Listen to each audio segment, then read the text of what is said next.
अभिषेक, अभी जो इस वक्त सोहित हमारे सहयोगी खबर भेज रहे हैं, राहुल नार्वेकर के समर्थन में कुल 164 वोट जो है वो पड़ चुके हैं और राहुल नार्वेकर के समर्थन में 140 से ज्यादा विधायक थे। 288 में से 144 का समर्थन था और अभी भी हेड काउंट जो है वो चल ही रहा है अभिषेक। और इधर जो बीजेपी शिंदे गुट के उम्मीदवार हैं राहुल नार्वेकर, उनके अब तक उनको 164 वोट उनके समर्थन में पड़ चुके हैं। जी बिल्कुल, तो इसे ये माना जाएगा कि उनकी जीत हो चुकी है जी, क्योंकि इससे जो 144 का मार्क था उससे कहीं ज्यादा सीट मिली है इस समय राहुल नार्वेकर को, तो वो स्पीकर बन चुके हैं। अब तो बाकी फॉर्मेलिटी बस औपचारिकताएं बची हुई हैं। बिल्कुल, तो यहाँ पर जैसा कि हमारे सहयोगी बता रहे हैं कि राहुल नार्वेकर जो हैं वो अब स्पीकर एक तरह से बन चुके हैं। अब सिर्फ औपचारिकताएं जो हैं विधानसभा की वो यहाँ पर बाकी हैं। उनके पक्ष में 164 वोट पड़ गए हैं, 144 का यहाँ पर बहुमत है और 20 ज्यादा वोट जो हैं वो अभी पड़ चुके हैं राहुल नार्वेकर के समर्थन में। और बीजेपी और जो एकनाथ शिंदे का शिवसेना गुट है उनकी तरफ से वो स्पीकर के उम्मीदवार हैं राहुल नार्वेकर और उनके समर्थन में 164 वोट पड़े हैं। और जैसा कि हम पहले ही बात कर रहे थे कि नंबर्स में अभी एकनाथ शिंदे का गुट और जो बीजेपी साथ है वो काफी आगे हैं और बहुत ही कंफर्टेबल वो पोजीशन में यहाँ पर, इसलिए कोई दिक्कत उन्हें आनी नहीं थी इस मतदान को लेकर। वही हुआ है अभिषेक जो आप कह रहे थे यहाँ पर। तो अब अभिषेक सिर्फ औपचारिकता मात्र रह गई है, ये जो बाकी का मतदान है। बिल्कुल, अब स्पीकर को लाया जाएगा, इसके बाद जो औपचारिकता है वो पूरी होगी, उनके पद तक लेकर आए जाएंगे। अभी लीडर ऑफ अपोजिशन का पद तो तय नहीं हुआ है, तो जो भी वरिष्ठ होंगे एनसीपी के पास वैसे लीडर ऑफ अपोजिशन का पद रहने वाला है, क्योंकि कांग्रेस कम है और शिवसेना, बची हुई शिवसेना तो और बहुत कम है। तो ये तमाम लोग मिलकर जाएंगे और वहां पर जाकर स्पीकर को बिठाएंगे। अब सिर्फ औपचारिकता है, वैसे ये प्रक्रिया यूं ही चलती रहेगी, इसमें सारे नंबर्स काउंट होंगे। आप इस समय देख रहे हैं संजय शकुंतला बाबूराव बनसोड़े 26, ये इस समय आप देख रहे हैं। शिवसेना के जो उद्धव समूह है उसके पास नंबर बहुत कम है, ये एक तरीके से दिखाई दे रहा है। हमारे साथ ये सोहित विधानसभा के अंदर है, तो वो देख भी रहे होंगे कि किस तरीके से देखिए ये शिवसेना पूरी की पूरी एक वक्त में अभी थोड़े दिन पहले सत्ता पक्ष में बैठी हुई थी, उसमें से बचे हुए लोग एकनाथ शिंदे के साथ दूसरी तरफ बैठे हुए हैं, ट्रेजरी बेंच में बैठे हुए हैं, और जो बची हुई शिवसेना है उद्धव समूह की वो विपक्ष में बैठी हुई है। सुनील छत्रपाल केदार 32, असलम रमजान अली शेख 33, अभी वर्षा गायकवाड़ जो पहले शिक्षा मंत्री थी उनको उनका काउंट चल रहा था। यशोमती चंद्रकांत ठाकुर, अभी आपने यशोमती ठाकुर को सुना, ये विदर्भ से आती हैं, ये कैबिनेट मंत्री थी, कांग्रेस से आई हैं। नितिन भिकनराव टाले 36,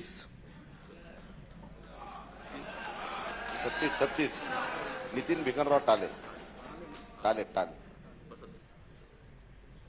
वैभव विजय नाईक 37,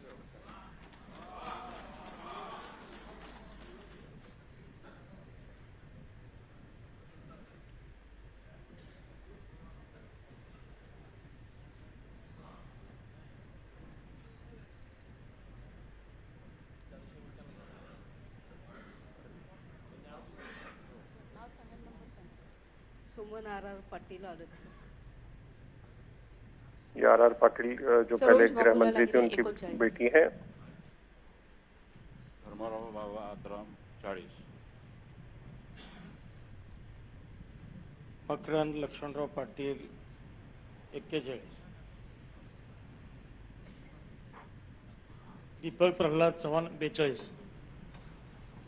तो यहाँ पर विपक्ष के जो विधायक हैं उनकी गिनती जारी है इस वक्त, और इस बीच जो राहुल नार्वेकर के समर्थन में वोट पड़े हैं उनकी संख्या भी सामने आ चुकी है। 164 वोट राहुल नार्वेकर के पक्ष में पड़े हैं और राहुल नार्वेकर जो हैं वो बीजेपी और एकनाथ शिंदे गुट जो हैं उनके उम्मीदवार हैं, तो उनका स्पीकर बनना अब तय है। वो यहाँ पर जीत चुके हैं, लेकिन अभी भी जो मतदान है वो चल रहा है। ऐसे में औपचारिकता रहेगी पूरी की ऐलान होगा इस चीज का कि उनके पक्ष में इतने वोट पड़े हैं, विपक्ष में इतने वोट पड़े हैं, और उसके बाद बाकायदा जैसा कि हमारे सहयोगी अभिषेक लगातार बता रहे हैं कि उसके बाद नेता प्रतिपक्ष जो हैं वो और बाकी के नेता मिलके उन्हें उनके पद तक लेके जाएंगे, उनकी चेयर तक उन्हें लेके जाएंगे। राहुल नार्वेकर अब स्पीकर बन चुके हैं। औपचारिकताएं अब इस वक्त यहाँ पर चल रही हैं। विपक्ष का जो मतदान है वो इस वक्त चल रहा है। अभिषेक, यहाँ पर एक सवाल जो बार बार आ रहा है कि अभी तक ये तय नहीं हो पाया है कि असली शिवसेना जो है वो कौन है। ऐसे में एकनाथ शिंदे बार बार संख्या बल के आधार पर असली शिवसेना होने का दावा कर रहे हैं। तो ऐसे में जब सरकार का गठन हो जाता है तो आगे अगर ऐसी कोई बात कानूनी तौर पर सामने आएगी तो फिर उसमें क्या स्थिति पैदा हो सकती है? वो स्थिति सुप्रीम कोर्ट ने पहले क्लियर साफ कर दी है अदिति। उन्होंने कहा कि 11 जुलाई को जो भी फैसला होगा वो बाध्यकारी होगा नई परिस्थितियों के लिए भी। तो इसका मतलब ये है कि अगर आप सरकार बना भी लेते हैं और चुन भी जाती है, वोट ऑफ कॉन्फिडेंस भी देते हैं, तो वो सब चीजें आप कर जरूर लें, लेकिन हमारा 11 जुलाई के फैसले पर तमाम चीजें लागू रहेंगी।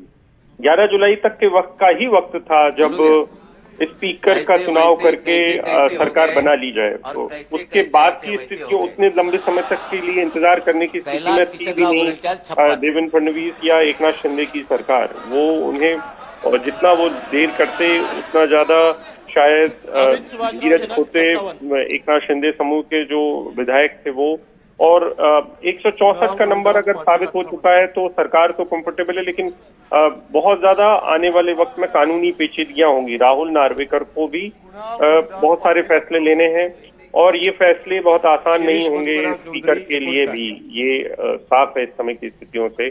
और जो डिप्टी स्पीकर पहले ले चुके हैं उनको पहले सारी चीजों को रद्द करना होगा। अब स्पीकर जब आएंगे तो वो एकनाथ समूह को एक तरीके से मान्यता देंगे और मामला जाएगा चुनाव आयोग, जहां पर एकनाथ समूह कोशिश करेगा कि शिवसेना पर कब्जे के लेकर वो ऐलान कर दें कि शिवसेना का जो लेजिस्लेटिव समूह है और जो चुनाव चिन्ह है उसको वो उन्हें मिल जाए। तो ये एक लंबी प्रक्रिया होने वाली है और इसमें स्पीकर का रोल बहुत अहम हो जाएगा और शायद इसीलिए बीजेपी ने अपने स्पीकर को बिठाया है और जो कानूनी जानकार भी हैं उनसे इस पूरे सदन को इस तरीके से चलाने की योजना है जो लंबे वक्त तक उनके साथ में काम कर सके। ये जो स्थितियां हैं, इन स्थितियों में सुप्रीम कोर्ट का रोल बहुत अहम हो जाता है। दल बदल कानून में जो मर्ज यानी कि मिलाने की जो प्रक्रिया है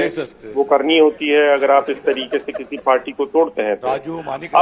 विकल्प जो है वो ये है कि जो बाकी के लोग हैं, आदित्य ठाकरे समेत बची हुई शिवसेना के लोग हैं, उनको बाहर निकाल दिया जाए, उनको इस प्रक्रिया के तहत उनको हटाया जाए और कहा जाए कि उन्होंने नहीं माना है और ओरिजिनल जो सही शिवसेना है वो तो एकनाथ शिंदे के पास है।